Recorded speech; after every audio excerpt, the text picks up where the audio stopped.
I'm Ash, I'm a wife and a home cook, and I find a lot of comfort in cooking from scratch. Last year, I decided to finally try my hand at making sourdough, though I had no idea where to start and I always thought it was way more complicated than it actually seems. There's a lot of terminology and rules to read through, but I'm a hands-on and visual learner, which you probably are too, and this video is to show you how I make two of my favorite sourdough breads, a step-by-step white sandwich loaf and a classic sourdough. I'm also going to show you a sourdough focaccia because I thought it was incredibly delicious and pretty simple. So if you're thinking about starting your sourdough journey, my advice is to not think too much into it and just start so that you can soon make your own delicious homemade bread. I'm starting with the white sandwich loaf, but let me explain the steps to you before we get into the recipe. The night before making this bread, you simply mix a bit of your sourdough starter, flour, and water until no dry patches of flour remain. I won't get into the sourdough starter in this video, but I recommend using King Arthur's blog post on how to make your own sourdough starter, and all-purpose flour is just fine. Now going back to the mixture, you want to cover it and let it sit overnight for 12 to 16 hours. I like to do this around 8 p.m. and begin to work with it around 9 a.m. or 10 a.m. because that's what aligns with my schedule, but do what's best for you. Essentially, this mixture of starter, flour, and water is called the pre-ferment, and it basically acts as a strengthener for your bread because the fermentation process enhances the flavor, the aroma, and the shelf life of your loaf. It's the simplest part of the recipe, and by the next day, you'll see it look very relaxed and jiggly. So for the pre-ferment, you'll need 31 grams of active sourdough starter, 66 grams of unbleached all-purpose flour, and 66 grams of cold water. The next morning, grab a large bowl or a stand mixer bowl and combine 345 grams of unbleached all-purpose flour, 29 grams of sugar, 7.5 grams of salt, and 3 grams of instant yeast. I should mention this recipe makes one loaf and I'm doubling it. Now the yeast in this recipe is going to help the bread rise faster and create a fluffier texture for your loaf. For the remaining ingredients, you'll also need to warm 219 grams of whole milk and slightly warm 33 grams of unsalted butter if it's not softened at room temperature. Mix all of these ingredients together and knead by hand or mix on low to medium speed until the dough is smooth. I have to warn you though that this dough is very sticky and I get very frustrated when I'm kneading by hand, so I leave it all to my mixer. But I do like to scrape the sides of the mixer bowl and occasionally stop the mixer to manually fold over the dough if I see the dough hook isn't grabbing onto the dough, especially if it's a double batch, which I'm doing here. Once the dough starts pulling away from the sides of the bowl, I'll take it out, shape it into a ball, and put it back into the bowl to sit undisturbed and covered with a shower cap for about 90 minutes. A little bit more flour, but now it is perfect. My kitchen is always around 72 to 74 degrees Fahrenheit, so my dough will be doubled in size by then. But if you live in colder weather, then you might need to let it rest for an additional 30 minutes. I gently plop the dough onto my counter and I use a bench scraper to separate my dough into two loaves, and then I turn my dough towards me and shape it into a rectangle. I'll start by grabbing the bottom piece and fold it towards the middle, and then I'll grab the top piece and fold right over that bottom piece. Then from the top, I'll start to roll the dough towards me until it reaches a log shape, and from there I'll use my hands and fingers to tuck and roll to create a slight tension and pinch the ends to seal the dough as best as I can. Then I'll just transfer to a floured loaf pan, and mine aren't fancy at all and they get the job done. I'll do the same with the second loaf, cover them both, and let them rest for another 90 minutes or until I start to see the dough risen enough to where it crowns over the rim.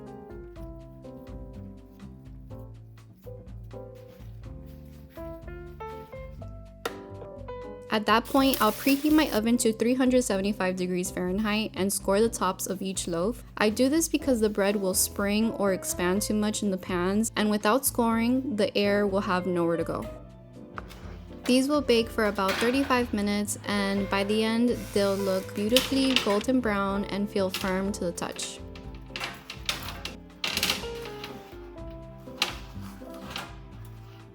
Let these cool down for at least 30 minutes, and these are perfect sandwich loaves to make any sandwiches at home and make a fantastic French toast.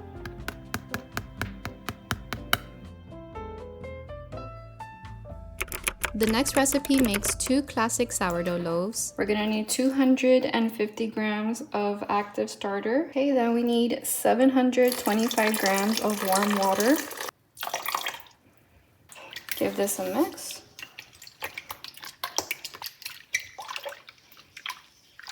Right, then we're gonna need 25 grams of salt. Okay, and then I'm going to do 900 grams of bread flour and 100 grams of whole wheat flour.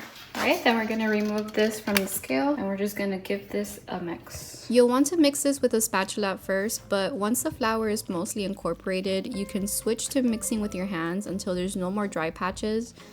And you'll want to cover the bowl and let it rest for at least 1 hour.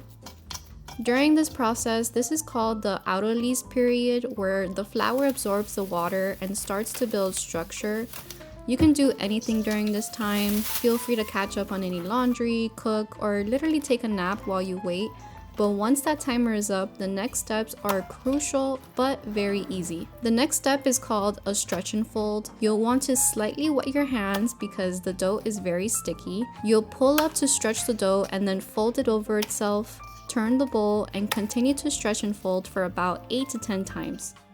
8 to 10 times is my preferred amount of stretch and folds for the first set because it builds enough tension for my loaves, but for you it might be different and you don't want to keep stretching it if you see the dough is stiff and can't stretch anymore. Now once your first set of stretch and fold is complete, you'll flip it over, cover the bowl, and let it rest for 30 minutes. And after those 30 minutes, you'll perform another set of stretch and folds, but this time only stretch and folding 4 times.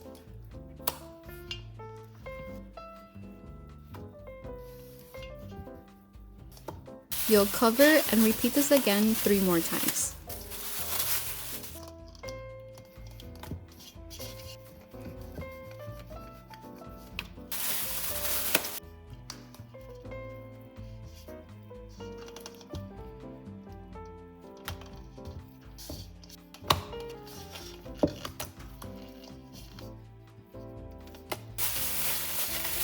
Now on this day, my dough had enough tension and I did not need to do another set of stretch and folds, but I did do 1 set of coil folds, which is basically lifting up the dough until the ends release from the bowl and tuck under themselves. And honestly, I made this sourdough loaf once more after this video and I found that 3 stretch and folds were enough for my dough. It all depends on how much tension your dough has, and what I found out through this process is if you overwork it, then it could be dense after it bakes, and I'm really looking for that fluffy, airy sourdough.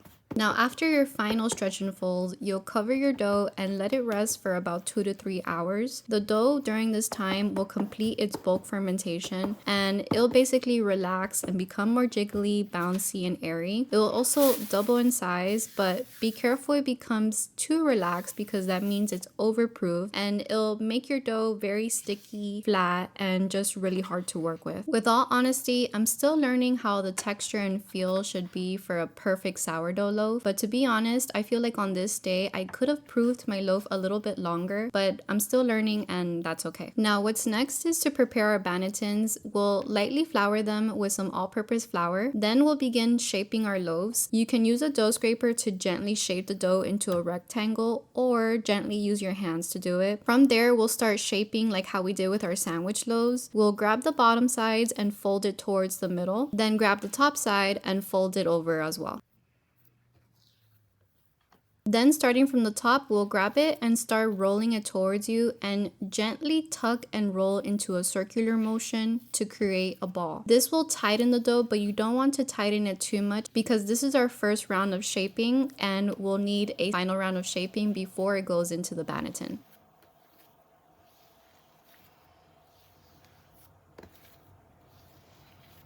During this time, we'll let the dough rest for about 15 to 20 minutes, and once we're ready for the final shaping, we'll lightly flour the top and flip the dough over. I tried a different shaping method this time just to see if it made a difference for me, and honestly, it yielded the same results as if I were to shape it like how I did the first time around. So here, I stretched my dough into a rectangle like I normally would, and then I folded the right side towards the middle and then folded the left side to meet in the middle as well. From there, I rolled the dough towards me and then I started tucking and rolling to tighten that dough as much as possible. And from there, I placed the dough upside down into the banneton and pinched the middle just to seal it very well. I followed the same process for the second loaf, and then I covered them both and transferred them to the fridge to cold proof overnight, anywhere between 12 to 18 hours. By the next morning, I preheated my oven to 485 degrees Fahrenheit with my Dutch oven in it, and closer to when the temperature reached 485, I took one of my doughs out because I only have one Dutch oven and therefore I can only bake one loaf at a time. And I carefully transferred that dough onto a piece of parchment paper. And from there, I just scored the top without any fancy designs because I'm not there yet, but hopefully eventually soon. And then I dropped my dough into the preheated Dutch oven, covered it, and allowed it to bake for 20 minutes. After those 20 minutes, I removed the lid, lowered the temperature to 450 degrees Fahrenheit, and continued to bake for another 25 minutes.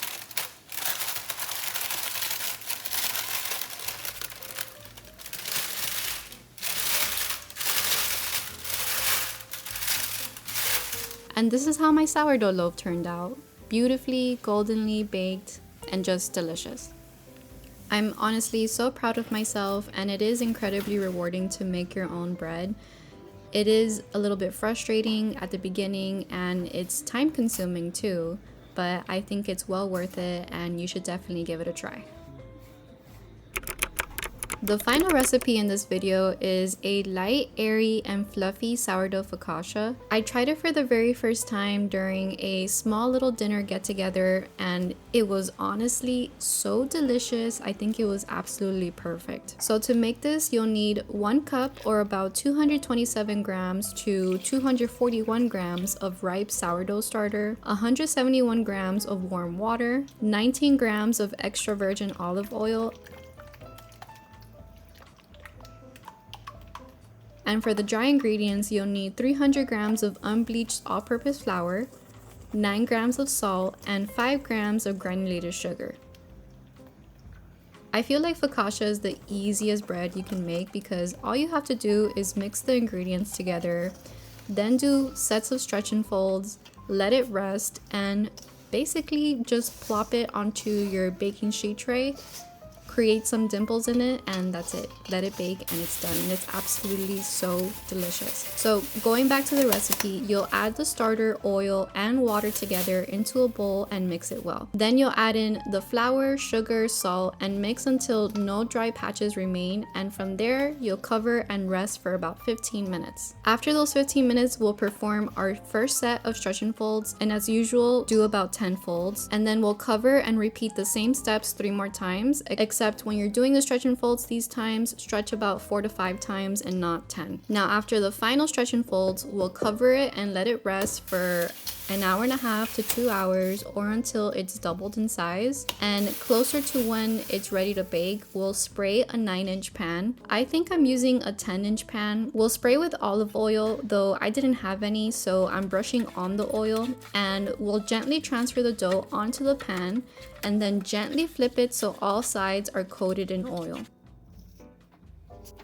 We'll cover the pan and let it rise for about 4 to 6 hours until it's very nice and jiggly, and towards the end of the rise, we'll preheat the oven to 475 degrees Fahrenheit. Now once the dough has risen, lightly coat your fingers in oil and press your fingertips into the dough until they reach the bottom of the pan. This will create those beautiful dimples that a focaccia has. We'll repeat this process, working our way from one edge to the other and spacing the dimples about 1.5 inches apart.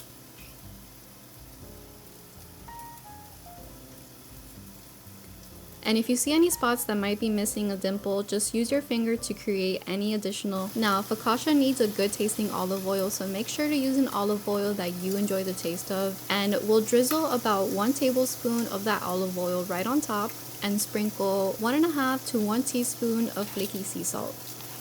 Depending on how much salt you like to use, we can sprinkle anywhere between half to 1 teaspoon of flaky sea salt.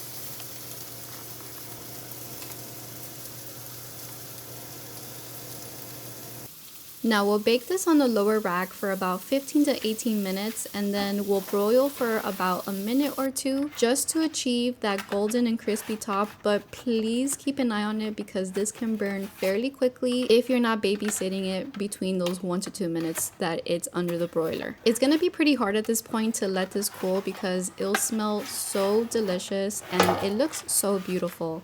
But let this slightly cool before you cut into it. Once you do, this focaccia will be so fluffy, airy, and it's absolutely gorgeous. I paired this with a pasta dinner that I'll show you in the next video, but I can say it was a crowd pleaser and everything was demolished. I hope that you enjoyed watching these recipes and it encourages you to make your own homemade bread. I'm not a baker and none of these recipes were my own, but I sure do love them and hopefully you will too. I'll have all the recipes down in the description for you to try. Take care and I'll see you on the next one.